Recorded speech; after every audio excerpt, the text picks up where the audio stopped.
Hello, everybody, and welcome to today's Reading Through the Bible in 365.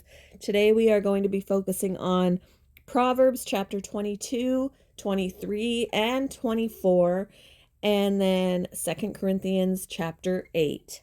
Let's get started in Proverbs with chapter 22.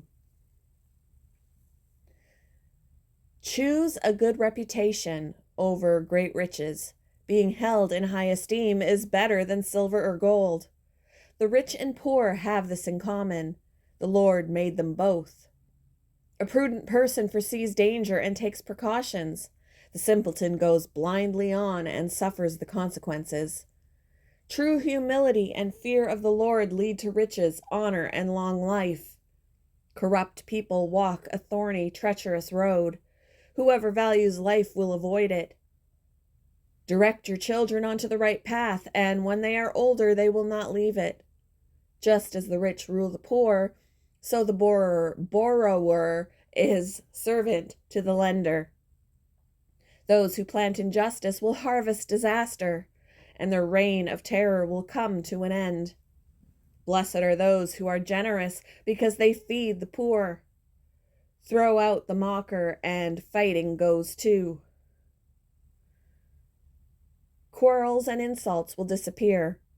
Whoever loves a pure heart and gracious speech will have the king as a friend. The Lord preserves those with knowledge, but he ruins the plans of the treacherous. The lazy person claims there's a lion out there. If I go outside, I might be killed. The mouth of an immoral woman is a dangerous trap. Those who make the Lord angry will fall into it. A youngster's heart is filled with foolishness, but physical discipline will drive it far away. A person who gets ahead by oppressing the poor or by showering gifts on the rich will end in poverty. Listen to the words of the wise. Apply your heart to my instruction, for it is good to keep these sayings in your heart and always ready on your lips. I am teaching you today, yes, you, so you will trust in the Lord. I have written 30 sayings for you, filled with advice and knowledge. In this way you may know the truth and take an accurate report to those who sent you. Don't rob the poor just because you can, or exploit the needy in court, for the Lord is their defender. He will ruin anyone who ruins them. Don't befriend angry people or associate with hot-tempered people, or you will learn to be like them and endanger your soul. Don't agree to guarantee another person's debt or put up security for someone else. If you can't pay it, even your bed will be snatched from under you. Don't cheat your neighbor by moving the ancient boundary markers set up by previous generations. Do you see any truly competent workers?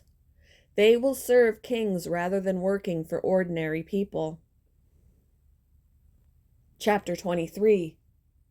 While dining with a ruler, pay attention to what is put before you. If you are a big eater, put a knife to your throat. Don't desire all the delicacies, for he might be trying to trick you. Don't wear yourself out trying to get rich. Be wise enough to know when to quit. In the blink of an eye, wealth disappears, for it will sprout wings and fly away like an eagle. Don't eat with people who are stingy. Don't desire their delicacies. They are always thinking about how much it costs. Eat and drink, they say, but they don't mean it. You will throw up what little you've eaten, and your compliments will be wasted. Don't waste your breath on fools, for they will despise the wisest advice. Don't cheat your neighbor by moving the ancient boundary markers. Don't take the land of defenseless orphans, for their Redeemer is strong. He himself will bring their charges against you. Commit yourself to instruction. Listen carefully to words of knowledge. Don't fail to discipline your children. The rod of punishment won't kill them. Physical discipline may well save them from death. My child, if your heart is wise, my own heart will rejoice. Everything in me will celebrate when you speak what is right. Don't envy sinners, but always continue to fear the Lord. You will be rewarded for this. Your hope will not be disappointed. My child, listen and be wise. Keep your heart on the right course. Do not carouse with drunkards or feast with gluttons, for they are on their way to poverty, and too much sleep clothes them in rags. Listen to your father who gave you life, and don't despise your mother when she is old. Get the truth and never sell it. Also get wisdom, discipline, and good judgment. The father of godly children has cause for joy. What a pleasure to have children who are wise. So give your father and mother joy. May she who gave you birth be happy. O my son, give me your heart. May your eyes take delight in following my ways. A prostitute is a dangerous trap. A promiscuous woman is as dangerous as falling into a narrow well. She hides and waits like a robber, eager to make more men unfaithful. Who has anguish? Who has sorrow? Who is always fighting? Who is always complaining? Who has unnecessary bruises? Who has bloodshot eyes? It is the one who spends long hours in the taverns trying out new drinks. Don't gaze at the wine, seeing how red it is, how it sparkles in the cup, how smoothly it goes down, for in the end it bites like a poisonous snake. It stings like a viper. You will see hallucinations, and you will say crazy things. You will stagger like a sailor tossed at sea, clinging to a swaying mast. And you will say, "They hit me, but I didn't feel it. I didn't even know it when they beat me up. When will I wake up so I can look for another drink?" Chapter 24. Don't envy evil people or desire their company, for their hearts plot violence and their words always stir up trouble. A house is built by wisdom and becomes strong through good sense. Through knowledge, its rooms are filled with all sorts of precious riches and valuables. The wise are mightier than the strong, and those with knowledge grow stronger and stronger. So don't go to war without wise guidance. Victory depends on having many advisers. Wisdom is too lofty for fools. Among leaders at the city gate, they have nothing to say. A person who plans evil will get a reputation as a troublemaker.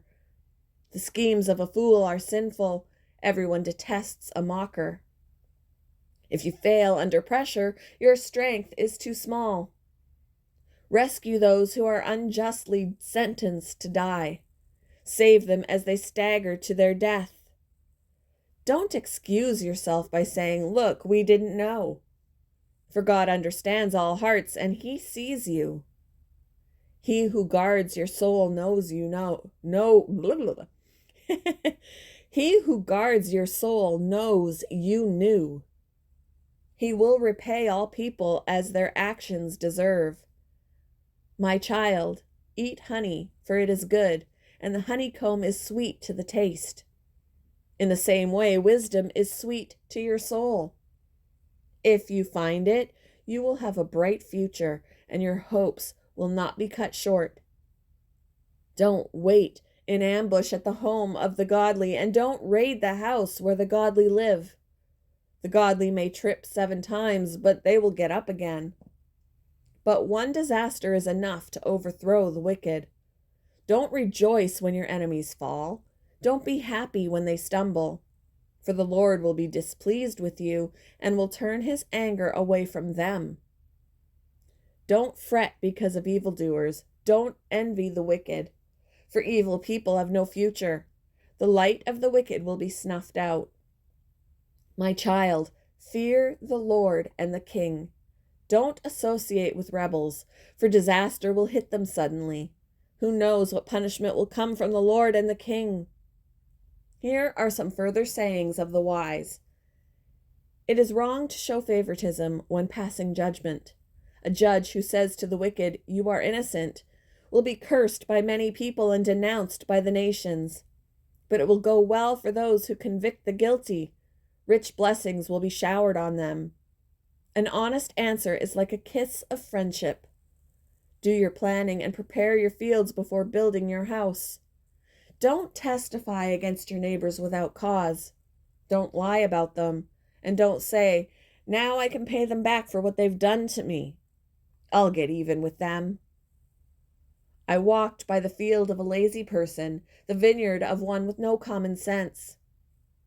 I saw that it was overgrown with nettles. It was covered with weeds, and its walls were broken down. Then, as I looked and thought about it, I learned this lesson. A little extra sleep, a little more slumber, a little folding of the hands to rest. Then poverty will pounce on you like a bandit. Scarcity will attack you like an armed robber. Moving on to 2 Corinthians chapter 8. Now I want you to know, dear brothers and sisters, what God, in his kindness, has done through the churches in Macedonia. They are being tested by many troubles, and they are very poor, but they are also filled with abundant joy, which has overflowed in rich generosity. For I can testify that they gave not only what they could afford, but far more, and they did it of their own free will. They begged us again and again for the privilege of sharing in the gift for the believers in Jerusalem. They even did more than we had hoped, for the first action was to give themselves to the Lord and to us, just as God wanted them to do. So we have urged Titus, who encouraged your giving in the first place, to return to you and encourage you to finish this ministry of giving. Since you excel in so many ways, in your faith, your gifted speakers, your knowledge, your enthusiasm, and your love from us, I want you to excel also in this gracious act of giving. I am not commanding you to do this, but I am testing how genuine your love is by comparing it with the eagerness of the other churches. You know the generous grace of our Lord Jesus Christ. Though he was rich, yet for your sakes he became poor, so that by his poverty he could make you rich. Here is my advice. It would be good for you to finish what you started a year ago. Last year you were the first who wanted to give, and you were the first to begin doing it. Now you should finish what you started. Let the eagerness you showed in the beginning be matched now by your giving. Give in proportion to what you have. Whatever you give is acceptable if you give it eagerly. And give according to what you have, not what you don't have. Of course, I don't mean your giving should make life easy for others and hard for yourselves.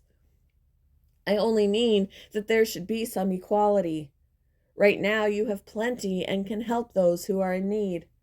Later they will have plenty and can share with you when you need it. In this way, things will be equal.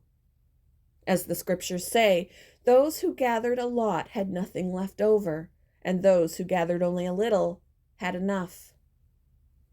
But thank God, he has given Titus the same enthusiasm for you that I have. Titus welcomed our request that he visit you again. In fact, he himself was very eager to go and see you. We are also sending another brother with Titus. All the churches praise him as a preacher of the good news. He was appointed by the churches to accompany us as we take the offering to Jerusalem. A service that glorifies the Lord and shows our eagerness to help.